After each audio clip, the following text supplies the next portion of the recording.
This shows the Quran is timeless. It's multi-layered and multi-leveled. And for me, I find it impossible, and I'm going to try and develop an argument for this, that the Quran, people accuse it came from a 7th century Arab, it should have a 7th century structure and language. But why is it that we see when the verses pertaining to natural phenomena refer to epistemic goal, and you could achieve the epistemic goal even if you're a 7th century Arab with a false understanding of empirical phenomenon, a 15th century medieval person with a false understanding of empirical phenomenon, or a 21st century, arrogant Westerner, right, if you like, with a correct understanding of so-called empirical phenomenon, and you could all conclude the same epistemic goal. I am telling you, this is on one of them. For me, it becomes not a scientific miracle now, it becomes a structural miracle, a linguistic miracle.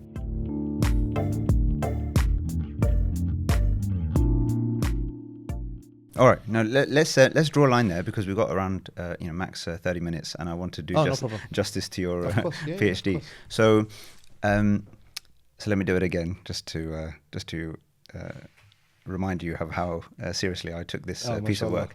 A Theo-Philosophical Assessment of al-Iʿjāz al-ʿIlmī and the Multiplicity of Readings Approach. Excellent. Okay, great. So why, in God's name, did you choose this particular subject? Yeah, this is interesting. So and when did you start this, by the way? Yeah, so I got into academia late. Let's start from the beginning. So one of the first Dawah trips I did was a Dawah trip in 2010 or 11 with some of the IERA guys. We went to Ireland. I said, let's go, because the World Atheist Convention was there with Richard Dawkins and co. We had a Dawah stall, we were engaging with them. It was crazy, bro. And it was fun as well. There's one point where I had to basically ignore someone because he was just insulting the Prophet ﷺ, and I just turned my back. I said, I'm not even going to consider you as human because you're just vile, yeah? And that sent him a strong message. But notwithstanding, we had I think around 500 people in the conference. Sometimes we'll attend the conference as well. And we were doing tweet wars and stuff. And they were saying things like, Hamza, do you get stoned in Islam? Yeah. And I retweet back saying no, because drugs are forbidden in Islam. I thought you were going to say no, just get stoned. Yeah, no, I said drugs are forbidden and stuff. So there was a bit of banter and joke, but it was serious as well. It was like a test. It was a testing ground for how to engage with new atheism that was quite big at that time. New atheism is now dead, of course, but and in that interaction, I was talking with P.Z. Myers on God's existence, and I actually thought I was going somewhere really good. If people watch that old conversation, obviously I've changed a lot since then, and people should transform, not just change, hopefully. Then Adnan Rashid, bless him, he kind of got involved, and then he ended up getting into scientific stuff about the Quran. And then P.Z. Myers is an embryologist, so he tries to correct Adnan, and Adnan brings a linguistic point, and it just opened Pandora's box, yeah. And we were getting lots of emails, oh my God, my iman, this, that, and the other, because al-Iʿjāz al-ʿIlmī, the scientific miraculousness of the Quran, was a main thing in the Dawah. Dr. Zakir Naik, Maurice Bucaille, Zindani. By that you mean scientific miracles in it, not of it as a phenomenon, what the verses that suggest that there was particular knowledge that couldn't have been known at the time, yes, that's scientifically true, yes, that therefore this proves that this is from God. Yes, basically. Or it gets more detailed because they use an abductive argument, they use inference as best explanation, they also use a cumulative argument, and it's based on probabilities and so on and so forth. Point is, it opened Pandora's box, and then the team said, Hamza, you should write something about this, right? About embryology. Now, Yani, who am I to do this? But anyway, so I was going to at that time, classical dictionaries, and I was getting people to inform me about stuff, and I called it a lexical linguistic correlation. Yeah, it wasn't scientific. I didn't even frame it as such, scientific miracles. But I wrote this paper on embryology to show how it can align with modern science. So my approach was more of a modest concordism rather than a bold concordism. Modest concordism is that, can you, within the exegetical tools, can you derive an interpretation that aligns with modern science? Yeah.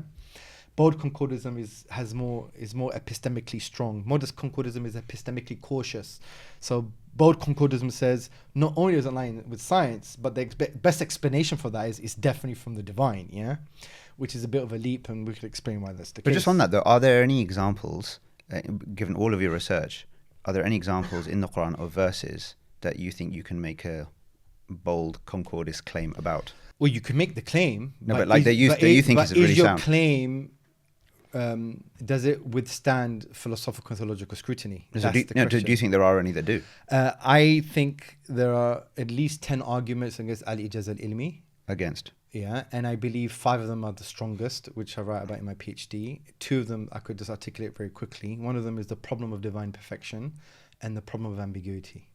So the problem of divine perfection is we believe in maximal perfect theology, that God is maximally perfect. His names and attributes are to the highest degree possible with no deficiency and no flaw. The Quran is his eternal word, so it's a perfect word. Now, can the argument be made that these statements pertaining to nature, can they be improved to accurately represent our understanding of modern science? Yes, of course they can. No one's going to deny that. Yeah, you could add a bit more detail. You could maybe have, maybe just change the words around or add some new words to actually make it sound like, this is what it's talking about, yeah, rather than having to do some kind of linguistic gymnastics, yeah. Can you argue that some of these verses are kind of incomplete?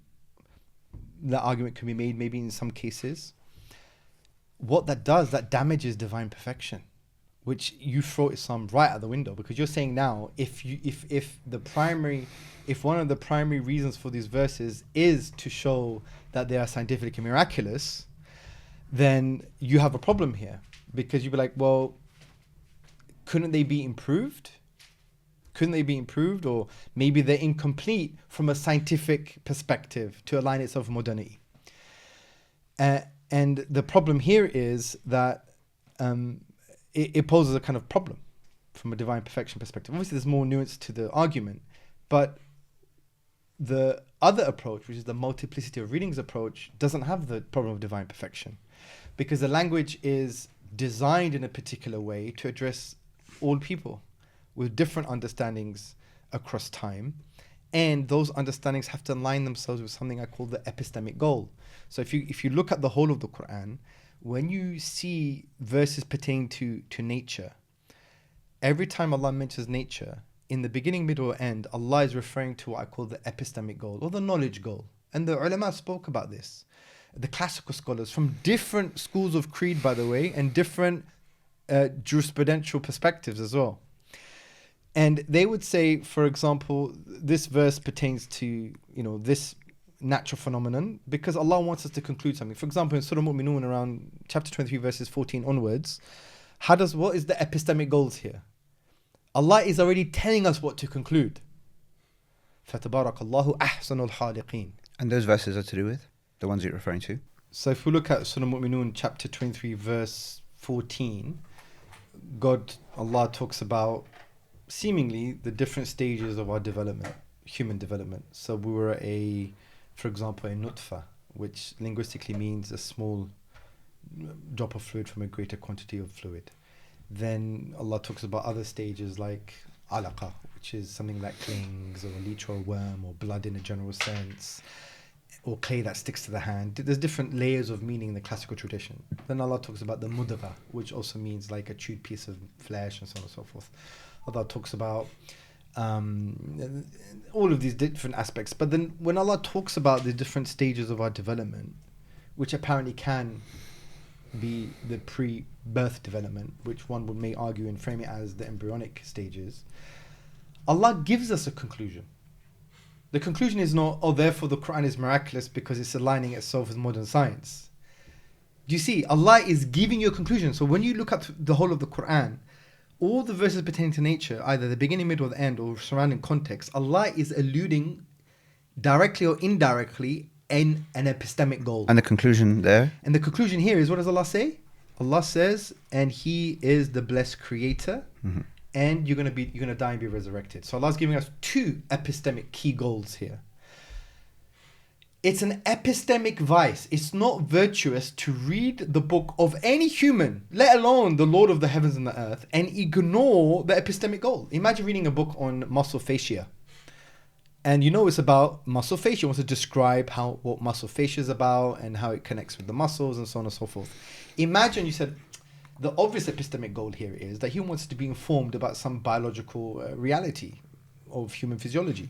But I think we should ignore his epistemic goal. What we should do is we should try and frame it as some kind of poetic description of the inner dimensions of one's spirit. Yeah, you're gonna laugh at that person. Sure.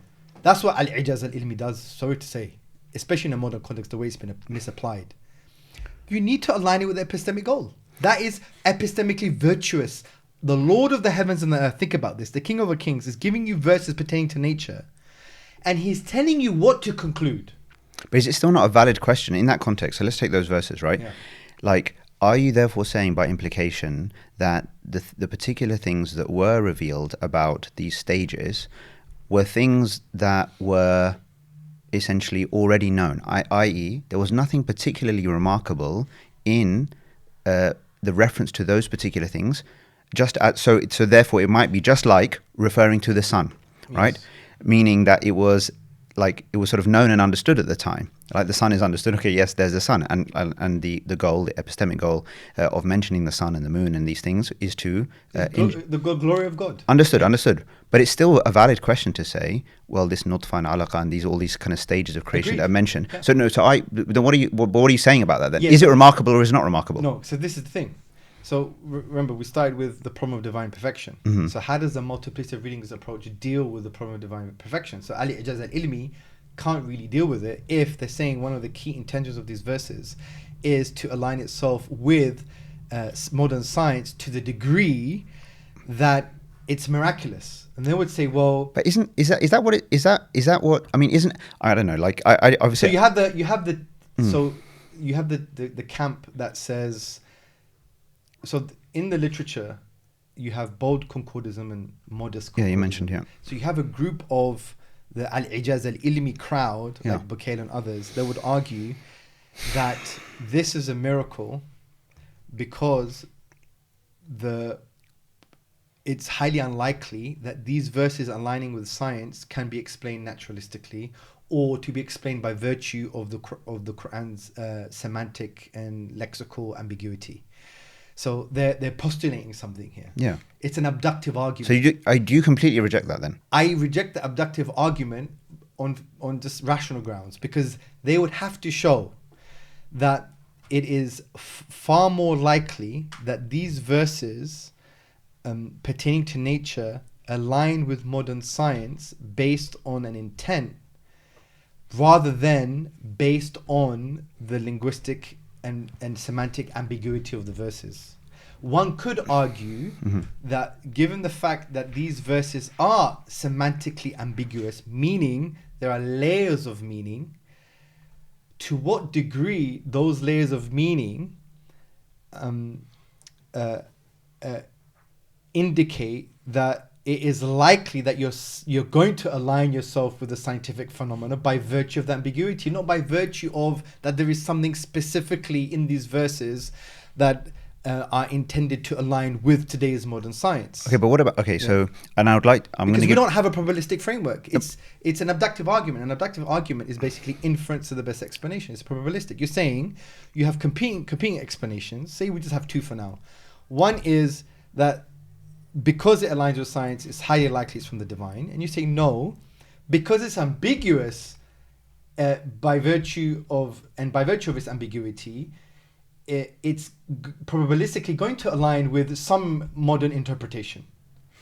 So there's two camps. One camp is saying no, we're siding with that. It's the explanation that it's from the divine has far greater explanatory scope and power.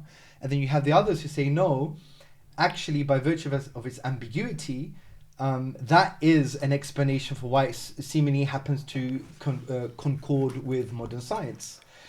The only way to solve that friction between the two explanatory approaches is by showing how you develop that probability, and no one has actually postulated that argument. But since a claim has been made, the one who makes the claim has to philosophically justify it. You can't just say, well, it's highly unlikely. Okay, according to what measures?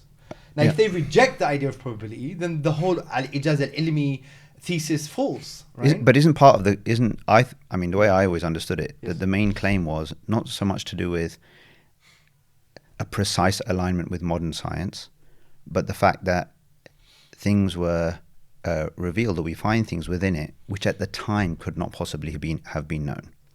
So that isn't that the argument, or look at the main argument that is used to say one indicator of why the Quran must be the divine word is because there are certain things in there that are mentioned that align with modern science that were not known at the time. No one can disagree with now, that were not known at the time. Yes, absolutely. And therefore, okay. Yeah, so logically it's the same.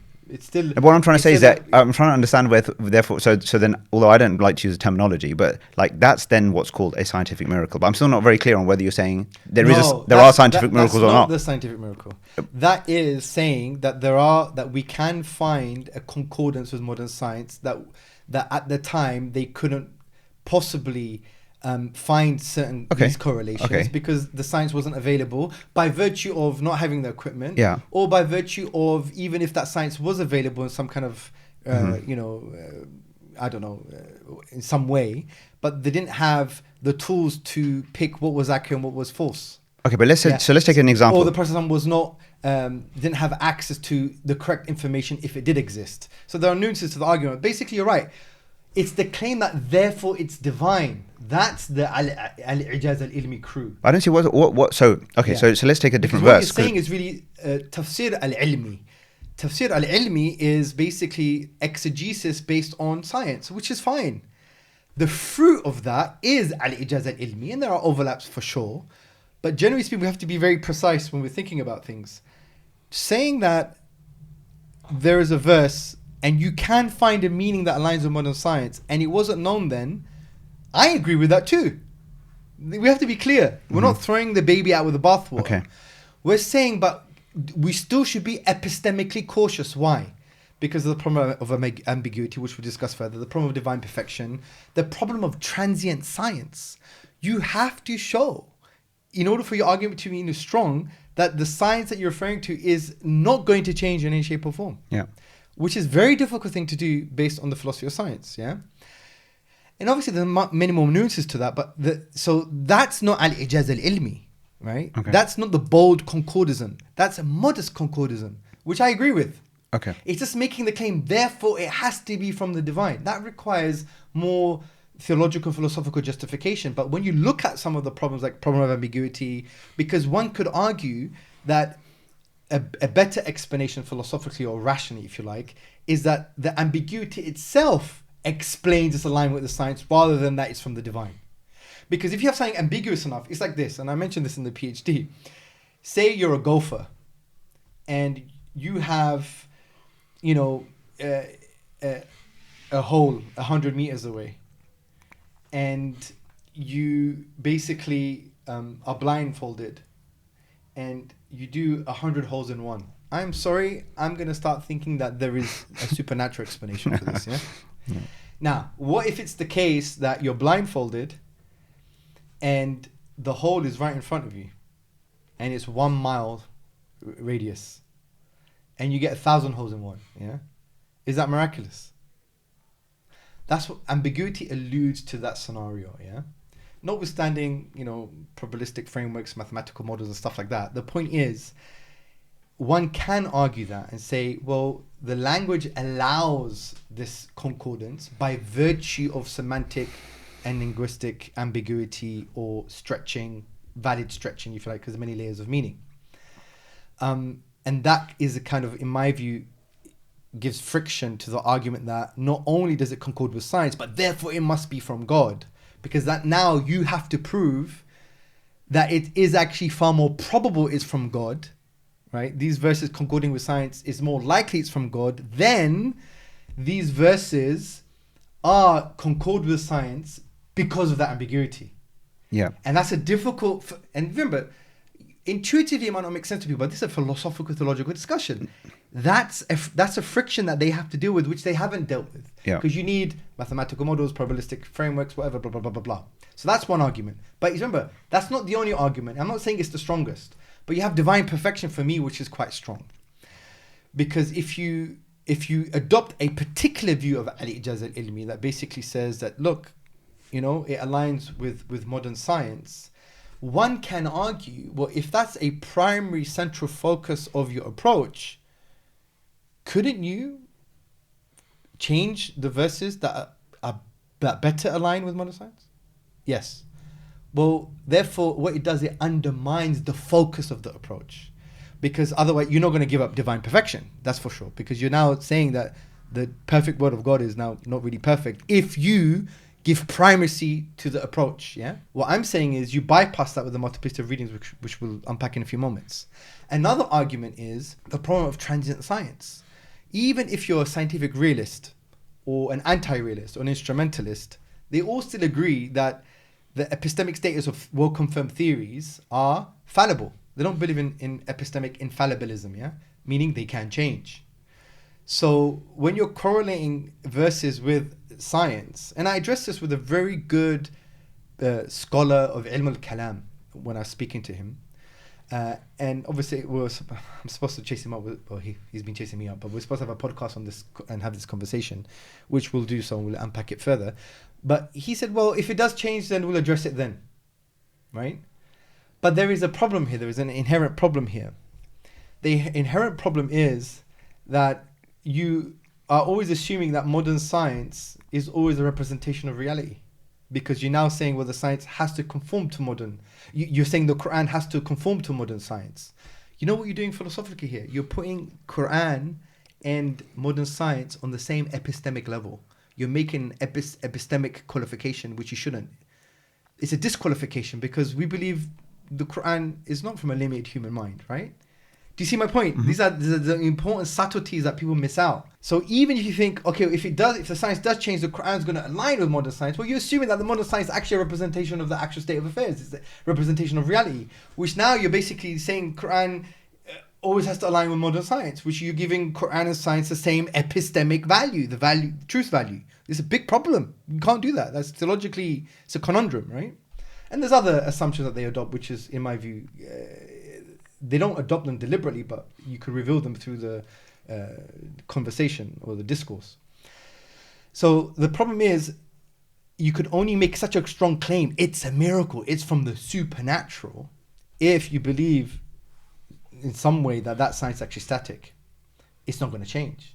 Well, if it does change and it contradicts the Quran, what are you going to do? Okay, we're going to try and align the Quran with modern science. Well, then you end up with the problem of the epistemic disqualification and other issues, mm-hmm. right? So these three arguments, there's many more, in my view, undermine the epistemic strength of the argument. What I would say is just adopt what the classical scholars did. Still do concordism, but a modest concordism. You have epistemic caution. And you're like, it's very interesting. The Quran has an epistemic goal. Every time you mention natural phenomena, Allah is telling us what to conclude, as we mentioned in Surah Al-Mu'minun. And there are many other examples. Like even when Allah talks about the orbits, He uses the word yasbahuna, which basically means floating or swimming. What's the epistemic goal here?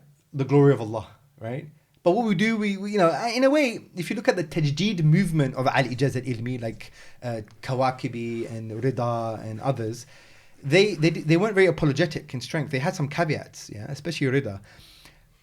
But they were driven by, in my view, colonial or post-colonial trauma, right? Because, the science in the West and so on and so forth. They wanted to revive. It was the tajdeed movement. And that's where it's coming from, in my view. Anyway, notwithstanding, adopt the classical scholars. The classical scholars, they say you have an epistemic goal. So when you look at the Quran, the verses pertaining to nature give you an epistemic goal. Be virtuous and don't ignore the epistemic goal. Fine, if you want to do other secondary stuff, do it later. But what we do, because of post-colonial trauma, because not understanding our epistemology, remember the conversation about worldview? We think, it's rational, science takes primacy. Nonsense. We have a different worldview. We're not throwing that away, but it's incorporated within our worldview, but in a very balanced way. So respect the epistemic goal, and the verses are, generally speaking, structurally ambiguous, and the ulama spoke about the mutashabihat, the ambiguous verses, and there's a hikmah behind them, which is it creates curiosity and gets you to think. Yeah, sure. And also Allah tells us to be certain epistemic states. The sa'ilin, those who ask questions. Yatafakkarun, those who think. Yatadabbarun, ta'qilun, those who use their intellect, using your aql, and so on and so forth. And there's like 5 epistemic states Allah is encouraging us to be in. So you got to be in those epistemic or spiritual states. Be curious by virtue of the ambiguity of the verses, and that's their function. They have a function to achieve that goal because of the ambiguity functions to create curiosity. Then try and conclude what Allah has concluded already for you. Allah is teaching you how to think, because it's algebra. If I said 1 plus x is 5, what's x? It's 4.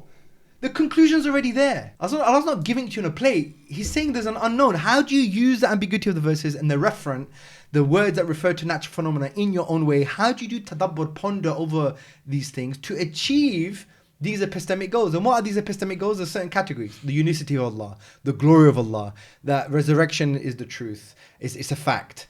It's a reality. How we should relate to Allah, that we are humble, and affirming Allah's oneness and majesty. Those, generally speaking, are the epistemic goals. So achieve them, and then talk about the science stuff.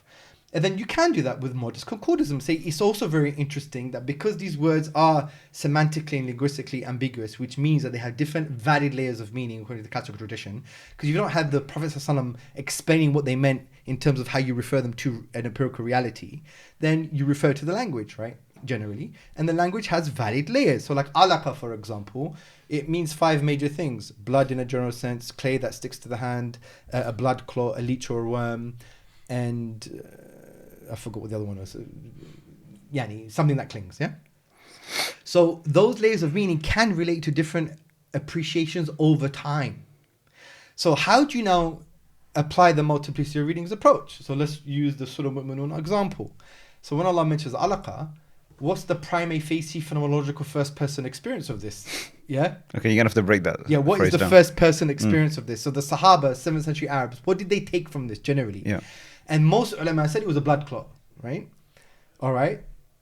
And when we had what you call early miscarriages, or biological abortions, as you want to call them, yeah? Maybe that's not correct wording, but you get the point. They would see in the early stages that what came out was something that was fleshy and filled with blood, okay? You don't need a microscope. It's not a miracle per se. And this was well known. Even the Greek, Galen, the Greek physician, 2nd century, I think, 2nd century, I believe, he wrote a book on semen, and he describes, pre-Quranic, he describes it as sarkoidis, which means in Greek fleshy, and ematos, which means bloody. So it aligns. It's not a problem. It aligns with that understanding of that time. So how do you now ponder, get curious from that ambiguity and the structural ambiguity to achieve the epistemic goal, which was what? Allah is a perfect creator, best creator, and we're going to be resurrected. Yeah, we're going to die and be resurrected. Okay, easy. So let's do it. So you have a blood clot, and a blood clot is non-conscious, non-functional, doesn't have rational faculties, doesn't have any type of life, right? And we know we came from that. So we asked the question, who put the biological asbab, the biological causes in the universe, and who was the architecture and the designer and the maker and the fashioner behind all of this? Is Allah. We came from this non-conscious, seemingly dead, non-rational, fleshy thing filled with blood. He's the perfect creator.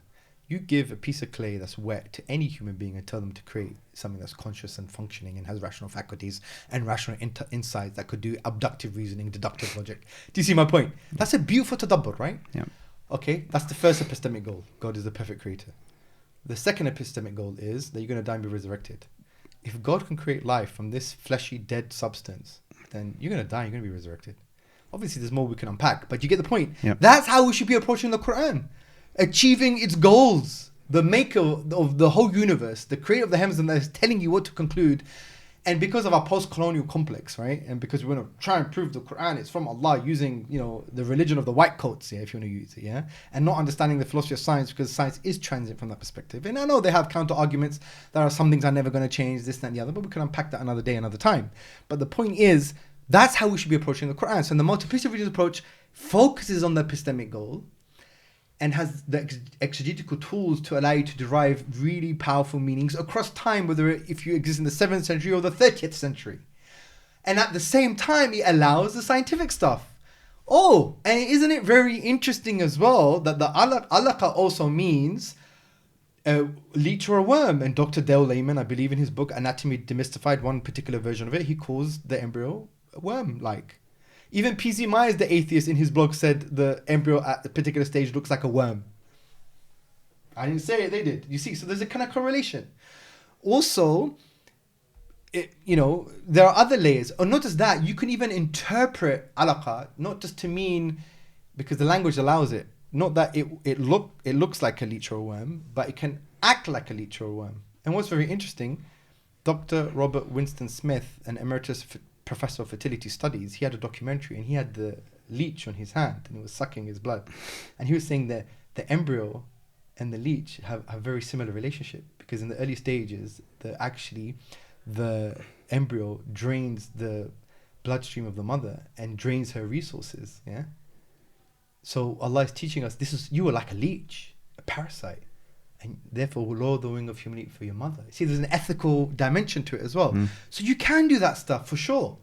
So no one's throwing the baby out with the bathwater. We're just saying, making the strong epistemic claim that therefore it must be from God has its theological and philosophical weaknesses, as per the problem of divine perfection, the problem of transient science, and the problem of ambiguity. And there are many more. There are at least 10 that I've put into the PhD, but 5 are the strongest.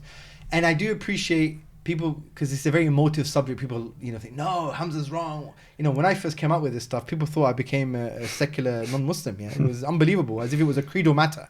But many of the scholars say be very cautious when you're doing this epistemic comparison between the Quran and science, because you're going to fall for the epistemic disqualification. And I credit Dr. Shadi al-Masri for that term. It was a very good term. So that's why we need a meta-usul, which is another term I got from Sheikh Shuaib. Which means? What was his name? I've forgotten his name. The Scottish brother who does the Quran stuff. Sahib Saeed. Sahib Saeed, yeah. Sheikh Saeed, Dr. Saeed. I got the term meta-usul from our conversation. Which means? And meta-usul really is like a broad framework, yeah. So I call them first order, second order, and third order exegetical principles that align with usul tafsir, with the principles of exegesis, but they're like grander. That's the wrong word to use. A broader framework that facilitates this understanding. So I appreciate the epistemic goal, be in the right cognitive and spiritual state to think. Be encouraged by the ambiguity to create curiosity, and try and achieve what Allah wants you to achieve. That's a key layer. Then the second layer is try and investigate if you could correlate to modern science, which you should. And you can, if you want, reject interpretations. Obviously, you're not engaging with the meaning, just the interpretation of the meaning or the application of the meaning. You can that go against modern science, or you could suspend them. You don't have to adopt them, right? And you could look for an interpretation that actually is in line with modern science. And if there is any friction, like if you have exhausted all the potential meanings and the interpretations of those meanings, and they cannot align with modern science at all, you don't have to throw the baby out with the bathwater. You don't have to now reject the Quran or reject science. You can still accept both by understanding the epistemic value and hierarchy. And I mentioned it in the PhD. If you assume that the Quran, not assume, but if you believe that the Quran is from Allah, then it has a higher epistemic value than science. And if they happen to friction, don't worry, science is going to catch up, right? Can I just ask on that? Are there any, through all your research, are there any verses or passages of this nature where you feel the gap is widest between? So overall, you found generally concordance, right? Overall, most of them can be, you'll have an interpretation in our tradition that aligns with modern science. Now, and I will conclude in the PhD that is also quite interesting as well, but we have to develop a probabilistic framework to unpack that, because one could still argue that's by virtue of its ambiguity, not by virtue that it's actually from the divine philosophically. But there's something very strong here based on the multiplicity of readings approach. But anyway, but the point I want to make here is something very important. So they understand the epistemic hierarchy, if you like. And you don't have to adopt a scientific realist stance on scientific conclusions and theories, meaning that well-confirmed theories with predictive value are representations of reality. You could just say they're just workable models and they can change. And you can be instrumentalist. Even atheists like Alex Rosenberg, he adopts biological instrumentalism, meaning it's just, workable models that help explain reality, and pragmatically, we can basically move forward. And just because something works, it doesn't mean it's true. And science is full of that. You could have a workable theory that is false, by the way. Yeah? Of course. Yeah, so just because something works, it doesn't mean it's true. And this is well known in the philosophy of science. So you could adopt an instrumentalist approach, which I think I'm alluding to, which I think is the best approach. And therefore, if any science in the next 1,000 years contradicts the Quran, it doesn't matter, because you're instrumentalist. You know that it's not necessarily a representation of the truth. It's just workable models that pragmatically help us navigate and trying to understand the physical world in some way. You mean the future science? Yeah, future or even current science. If you believe, for example, evolution, that's why evolution is not a problem. If you believe evolution is absolutely the best confirmed theory that has predictive power and there's nothing else that can match it, there's no other explanatory framework, we could debate that. But say you assume that and it contradicts the hadith, the orthodox interpretation of Quran and Sunnah, so what? I'm like, end? You would only find it a problem if you commit an epistemic disqualification.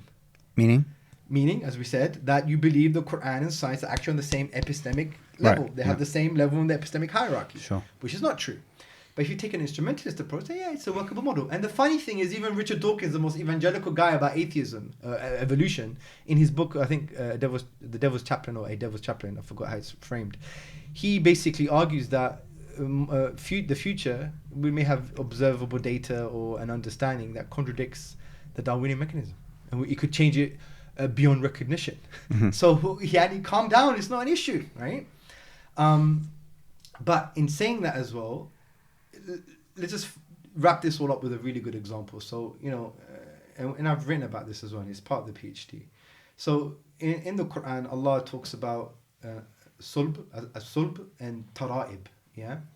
So, the verse says, and the verse has a particular, the chapter of the Quran has a particular context, is about resurrection and so on and so forth. So it has its own epistemic goal. But a lot of people say, look, the translations say that, the fluid came, some people say sperm, but we could unpack that. The sperm comes from the backbone and the ribs. This is a kind of ancient in between Greek, them. Force thing. Yeah, it's all force. What's going on here? Now, because the multiplicity of readings approach appreciates that you can be a modest concordist, meaning that you can try and find a interpretation that aligns with modern science, well, let's do that work. Yeah, there could be possible interpretation for classical scholars that don't align with modern science. You are under no theological obligation to accept them. But there are interpretations that do align with modern science, and not necessarily modern science itself. It could be ethical, phenomenological, or social dimensions. Yeah, because don't just frame the whole thing scientifically. Just because it refers to natural phenomena, it doesn't necessarily mean it's going to mention science. And that's how you navigate that space as well. So let's do that. So what's very interesting, first and foremost, the detractors are wrong. Allah doesn't mention sperm, because generally speaking, the best word that aligns with sperm is nutfa, which is a small drop of fluid from a greater quantity of fluid. Allah mentions ma, which is fluid, yeah? And it's actually quite true that the fluid does come between the sulb and tara'ib, because tara'ib is ribs, and the sulb doesn't mean backbone, by the way.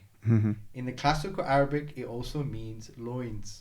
What's the loins? Anything you put your pants on. In that area, the testes, seminal vesicles, prostate gland, they all contribute to the fluid that it comes from between the ribs and the loins, because sub doesn't just mean backbone. And what's very interesting, the root word for sub means that which becomes hard, which is a very interesting point. So it aligns with modern science. It's not a problem. You've misunderstood what the phraseology is. It's not nutfa, it's ma, which is fluid. So nutfa is more aligned with sperm. Allah doesn't mention sperm. You pre-framed a wrong understanding. Secondly, although some people would say it's backbone and it's ribs, but it also can mean loins and ribs. And that makes sense with modern science, because the fluids, if you study the male dynamics, it's testes, seminal vesicles, prostate gland, all stuff like that. And it's not just in the loin area, it's slightly above as well, yeah? And to cut long story short, it's perfectly aligned. The other thing is, it might not even be a scientific. It might just be what they call a kinaya. Maturidi, one of the early exegetes, relatively early, he said he cites an authority, I believe, that he says this is a kinaya, which is a linguistic indication for the man and the woman, because the rib represents the woman, and sulb, that which becomes hard, backbone, right? It's the sexual intimacy in marriage, of course. What happens between it? Fluid, yeah? Makes sense. It's not even scientific. It's social. It's familial, whatever. Right? Because remember, the whole surah, its epistemic goal is not about finding some kind of miraculous correlation with science. It's about, resurrection and so on and so forth. Also, and this is al-Qurtubi's view, I believe, or Ibn Atiyah's view, and they cite authorities as well, from what I remember, that it doesn't just, and this is Professor Abd Halim's view as well, this doesn't mean the fluid at all.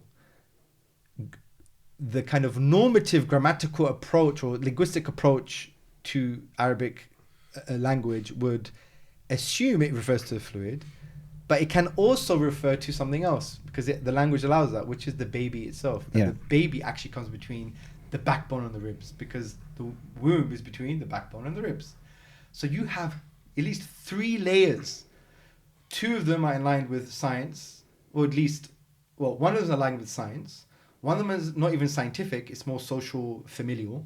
And the other one is not even scientific, because you don't need science to understand the baby comes between the backbone and the ribs. You could bloody see it. Sorry to say, yeah? See how amazing and multi-layered the Quran is. Yeah. Now this raises a true miracle in my view. All right, we're going to have to say this one in one line. In one line. Yeah. This shows the Quran is timeless. It's multi-layered and multi-leveled. And for me, I find it impossible, and I'm going to try and develop an argument for this, that the Quran, people accuse it came from a 7th century Arab, it should have a 7th century structure and language. But why is it that we see when the verses pertaining to natural phenomena refer to epistemic goal, and you could achieve the epistemic goal even if you're a 7th century Arab with the false understanding of empirical phenomenon, a 15th century medieval person with a false understanding of empirical phenomenon, or a 21st century, arrogant Westerner, right, if you like, with a correct understanding of so-called empirical phenomenon, and you could all conclude the same epistemic goal. I am telling you, this is one of them. For me, it becomes not a scientific miracle now, it becomes a structural miracle, a linguistic miracle, because the way the Quran is structured. There's much more to say. But I've been, I find it a huge honor that I've been engaged in this work. And obviously there's going to be pushback, but there's so much more to say on this particular issue. And I'm going to sit with a scholar who adopts al-Iʿjāz al-ʿIlmī to show that we can politely disagree on certain issues. And I'm going to find concordism between you. Yeah, we will. And I'm going to flesh out the kind of arguments for the ambiguity and divine perfection and transient science, which are a little bit more complicated because they unravel more inherent assumptions that people adopt. But this is how we should approach the Quran. I'll end on this. If you wrote a book, bro, and inshallah you should write a book, by the way. You should write a book on what you've been doing with Salah, by the way, yeah? If you wrote a book on Salah, and I know it's about Salah as a function to get closer to God and humbly adore God, but I read your book ignoring the function and ignoring the epistemic goal, the goal that you're supposed to come closer to God. And I think is about, how to crop your bonsai tree. Some poetic, crazy, rhetorical way, yeah? You should be offended. And you should consider me as adopting some kind of unvirtuous stance on your work. By greater reason, what about the divine reality? Allah subhanahu wa ta'ala is revealing verses pertaining to nature, and He's telling you what to conclude, and we just now adopt the religion of the white coats and have this post-colonial trauma say, no, it must be something scientific, which is fine, but then you say, therefore it's from God, which has theological and philosophical problems. Just adopt what the classic scholars did. Don't commit the epistemic disqualification. Give the Quran its epistemic value on the top of the hierarchy. Appreciate science, do the science, be instrumentalist, do the tadabbur, and see how across the eras and epochs of time, every human being who's sincere, who's got the correct spiritual cognitive states, gets encouraged by the ambiguity as curiosity to reflect and ponder, achieves the epistemic goals of the Quran, irrespective of the understanding of reality and irrespective of the culture and time and place. Yet they achieve the epistemic goal. That, for me, brothers, sisters and friends, is one of the greatest miracles of the Quran, we should explore further when I complete the PhD, which I should do in next week or so, inshallah. Perfect, Hamza. Thank you so much. If nothing else, we have set, I'm sure, a world record for the number of times the word epistemic has been. Where's the Greek word, bro? Okay, don't start explaining because we don't have the time. But yeah, no, fine. I'm glad that we managed to get it in there. If nothing else, we'll apply to the Guinness Book of Records to get us in. But no, look, I really appreciate your passion, your dedication. I've benefited a lot from your work. you're one of the good guys. So I really appreciate everything you've done, and I wish you the best with finishing this PhD. Hopefully we'll see it in book form at some stage. Just looking forward to what's next and what's to come, but we'll discuss that another time. And may all your efforts be accepted and blessed. And until next time, you too. Assalamu alaikum. Peace be upon you. Wa alaikum salam wa rahmatullahi wa barakatuh.